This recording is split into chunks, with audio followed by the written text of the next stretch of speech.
pembelajaran kita pada hari ini. Baiklah, kita berdoa menurut kepercayaan masing-masing. Berdoa, mulai. Berdoa, selesai. Baiklah, hari ini Ibu akan mencek kehadiran siswa. Bunga Putri hadir, Bu. Nabila Katanya sakit, Bu. Tanda ada 2 orang ya yang tidak masuk. Iya, Bu. Oke. Coba Nanda lihat sekelilingnya apakah ada sampah? Tidak, Bu. Oke, alhamdulillah. Kita mulai pembelajaran kita pada hari ini. Akan mereview pelajaran minggu lalu tentang laju reaksi. Siapa Ananda yang dapat menjelaskan apa sih maksud dari laju reaksi? Mereview pembelajaran yang sebelumnya. Saya, Bu. Ya, silakan Bunga. Laju reaksi itu perubahan konsentrasi reaktan atau produk persatuan waktu, Bu. Satuannya dapat kita sebut dalam molar atau juga dalam molal, Bu. Baik, benar sekali.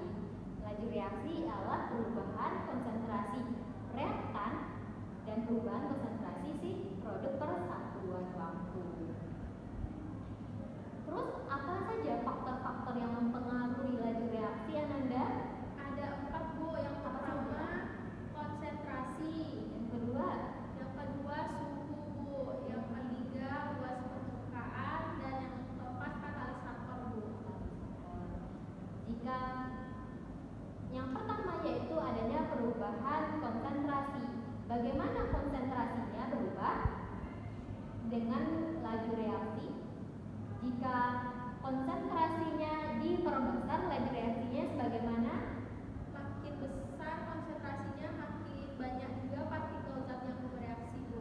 Akibatnya tumpukan antar partikel bereaksi makin besar dan tumpukan efektif antar partikel juga makin banyak, sehingga laju reaksi makin cepat berlangsung, Bu. Ya, benar sekali. Jika konsentrasi kita perbesar, maka semakin banyak tumbukan-tumbukan antar partikelnya bereaksi, semakin cepat laju reaksi. Jika faktor yang kedua yaitu faktor volume. Bagaimana volumenya Nanda? Ketika laju volumenya diperbesar, bagaimana laju reaksinya? Apakah dipercepat atau diperlama? Percepat, Bu. Percepat. Sama seperti konsentrasi. Jika volumenya diperbesar, tumbukan-tumbukannya semakin banyak yang bertumbukan, semakin cepat laju reaksi. Yang ketiga yaitu adanya perubahan suhu. Bagaimana suhunya Ananda jika suhunya ditingkatkan? Jika suhunya ditingkatkan, menyebabkan partikel semakin aktif bergerak, sehingga tumbukan yang terjadi semakin sering, menyebabkan laju reaksi semakin besar. Ya, benar sekali Ananda. Jika suhunya ditingkatkan, semakin banyak tumbukan-tumbukan yang menyebabkan energi kinetik semakin banyak, sehingga laju reaksi semakin cepat. Terus ada faktor yang keempat yaitu katalis. Bagaimana pengaruh katalis ini dalam laju reaksi Ananda? Dia untuk membantu laju reaksi, Bu. Ya, apakah katalis ini ikut bereaksi Ananda? Iya, Bu. Ya, katalis itu ikut bereaksi. Katalis itu gunanya untuk menurunkan energi aktivasi sehingga laju reaksi semakin cepat. Sampai di sana ada pertanyaan terkait materi minggu lalu yaitu laju reaksi Ananda? Tidak, Bu. Sudah. Baik, kita lanjutkan pada materi selanjutnya yaitu keseimbangan kimia. Keseimbangan kimia, apa sih yang dimaksud dengan reaksi Ananda? Apa artinya dari pengertian reaksi kimia? Apa siapa yang tahu? Ya, tidak ada. Reaksi kimia adalah suatu keadaan yang terjadinya perubahan dari yang stabil menjadi tidak stabil atau berbentuknya produk baru. Kalau reaksi fisika bagaimana Nanda? Apakah terbentuk produk baru? Iya, Bu. Reaksi fisika? Tidak, Bu. Reaksi fisika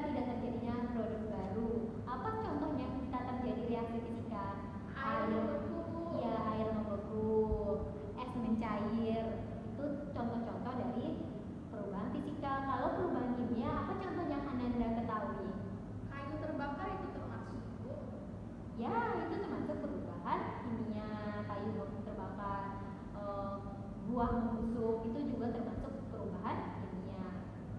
Besi berkarat Bu. Besi berkarat juga termasuk perubahan kimia. Sekarang kita masuk kepada tujuan pembelajaran. Tujuan pembelajaran dalam keseimbangan kimia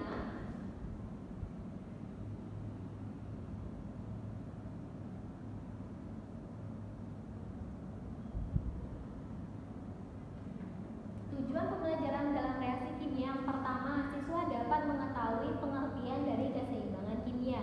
Yang kedua, siswa dapat mengetahui ciri-ciri apa saja yang terjadi pada keseimbangan kimia. Yang ketiga, reaksi apa saja, apakah dia reaksinya keseimbangan homogen atau keseimbangan heterogen. Siswa dapat membedakannya. Yang keempat, siswa dapat menghitung ketetapan keseimbangannya. Oke? Coba kita bahas sedikit, apa sih yang dimaksud dengan suatu reaksi dikatakan setimbang? Keseimbangan adalah suatu keadaan yang stabil tetapi dia peka terhadap perubahan. Reaksi kimia yang tersebut ada dua, ada reaksi kimia yang terjadi reversibel dan ada irreversibel. Jika dia terjadi irreversibel, dia terjadi satu arah. Sedangkan dia reversibel, dia terjadi dua arah. Kita bahas tentang ciri-ciri reaksi setimbang. Yang pertama, terjadi di ruangan yang tertutup. Reaksi setimbang terjadi bolak-balik atau yang kita kenal dengan reaksi reversibel. Terus, bagaimana suatu reaksi itu bisa terjadi dia setimbang? Dia harus dalam keadaan yang stabil atau konstan. Itu Ananda. Sampai di sini ada pertanyaan Ananda? Tidak Bu. Tidak. Coba Nanda kerjakan soal di dalam bab keseimbangan kimia, soal dari 1 sampai 5, halaman 15 ya Nanda. Baik Bu. Baik Nanda, coba kita simpulkan dulu materi kita pada hari ini apa saja Nanda. Saya bisa Bu. Silakan Bunda. Jadi kesetimbangan kimia itu merupakan keadaan yang stabil tetapi peka terhadap perubahan. Dan faktor-faktor yang mempengaruhi kesetimbangan itu ada 4, yaitu ada konsentrasi, suhu, volume, dan tekanan. Nah, pada kesetimbangan kimia itu reaksinya terbagi atas dua, ada reaksi reversibel atau dua arah dan juga reaksi irreversibel. Pada reaksi reversibel contohnya yaitu AOH dengan HCl. yang bukan Bu, yang HI Bu, yang Ya, 2HI bereaksi dengan 2HI menjadi 2H plus ditambah I2. ya Bu. Sedangkan contoh untuk reaksi irreversibel yaitu NaOH ditambah HCl menjadi NaCl dan juga air Bu. Baik Ananda, terima kasih, kita upload dulu. Ibu tambahkan, keseimbangan kimia adalah suatu keseimbangan yang terjadi atau perubahan di mana suatu keadaan yang sudah setimbang tiba-tiba adanya pengaruh dari luar sehingga terjadinya perubahan keseimbangan baru. Itulah yang disebut dengan keseimbangan kimia. Keseimbangan kimia tersebut ada faktor-faktor yang mempengaruhi. Sekarang kita masuk kepada faktor-faktor yang mempengaruhi kesetimbangan kimia. Terdapat 4 faktor dalam mempengaruhi kesetimbangan kimia. Yang pertama yaitu tekanan, yang kedua yaitu konsentrasi, ketiga yaitu volume, keempat yaitu suhu. Bagaimana pengaruh tekanan dalam kesetimbangan kimia? Jika tekanan diperbesar, dia akan arah keseimbang akan menggeser kepada mol dari yang paling kecil atau koefisien. Sedangkan jika suhu diperbesar, arah keseimbangan akan bergeser kepada yang bereaksi endoterem atau positif. Yang jika suhu diturunkan, arah kesetimbangan akan bergeser kepada yang eksoterem. Terus ada pengaruh volume. Jika volume diperbesar, arah kesetimbangan akan bergeser kepada koefisien yang lebih besar. Sedangkan jika volume diperkecil, arah keseimbang akan bergeser kepada volume yang lebih atau koefisien yang lebih kecil. Terus ada pengaruh dari konsentrasi. Jika konsentrasi diperbesar, arah keseimbangan akan bergeser kepada konsentrasi yang lebih besar. Sedangkan jika konsentrasi diperkecil, arah keseimbangan akan bergeser kepada konsentrasi yang lebih kecil. Baik, sampai ketemu sama Ibu di minggu depan tentang menghitung ketetapan keseimbang atau konsenta keseimbangan. Sampai jumpa. Assalamualaikum warahmatullahi wabarakatuh.